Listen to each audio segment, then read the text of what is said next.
देखिए ये question PMT 2015 का है। क्वेश्चन को ध्यान से सुनिए। क्वेश्चन कह रहा है across a metallic conductor of non uniform cross section a constant potential difference is applied the quantity which remains constant along the conductor is current density, current, drift velocity and electric field। जरा समझने की कोशिश करिए। कह रहे हैं कि एक मेटेलिक कंडक्टर है, वो नॉन यूनिफॉर्म है, मतलब एक तार ऐसा कुछ है, कहीं पतला है कहीं मोटा है, तो मैं बढ़िया ये बना देता हूँ, कोई दिक्कत इसमें है? कुछ ज़्यादा ये पतला मोटा दिख रहा है, अलग की बात है, ठीक है, जानबूझ के ऐसे बनाया हमने। ये वायर है, ठीक है, और इसमें आपने क्या किया है, पोटेंशियल डिफरेंस अप्लाई कर दिया है, तो यहाँ पर करंट फ्लो होना शुरू हो गई ऐसे, है ना, यहाँ पहुँची होगी करंट, वो आगे बढ़ेगी, जो है अलग की बात है, आगे और ये वायर होगा, उससे मतलब नहीं है।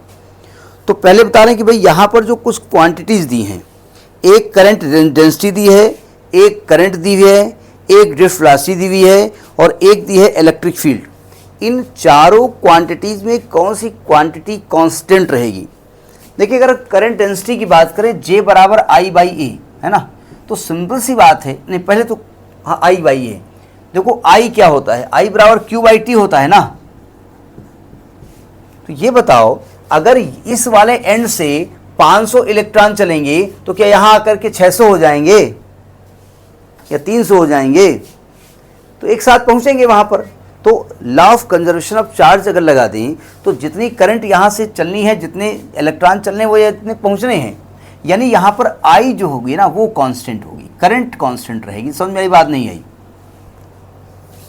तो यानी सेकेंड पार्ट इसका सही है, ये तो मुझे मालूम हो गया। चलिए ठीक है।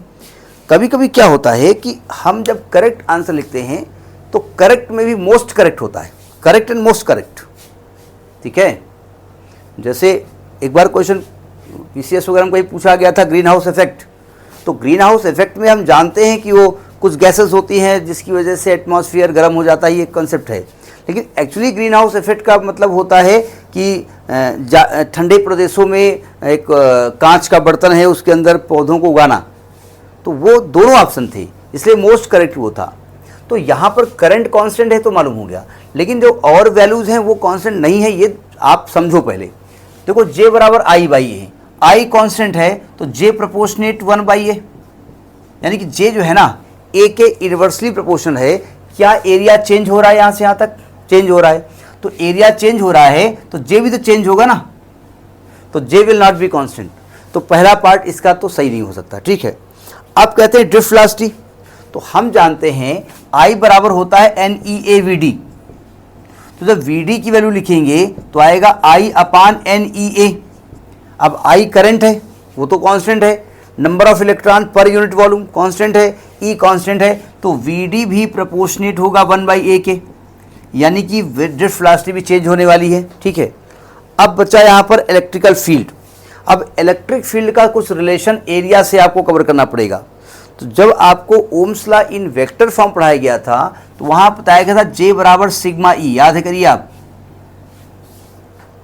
जो सिग्मा होता था वो स्पेसिफिक कंडक्टिविटी थी, याद है ना।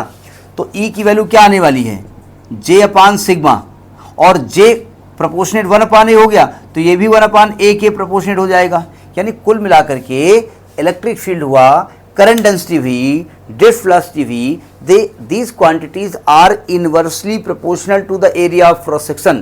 Because the area of cross section of this conductor is changing, so these three quantities will also change, they will not be constant। तो करंट ही कांस्टेंट होगी, because the law of conservation of charge कहता है कि जितना charge यहाँ से leave करेगा उतना यहाँ पहुँचेगा।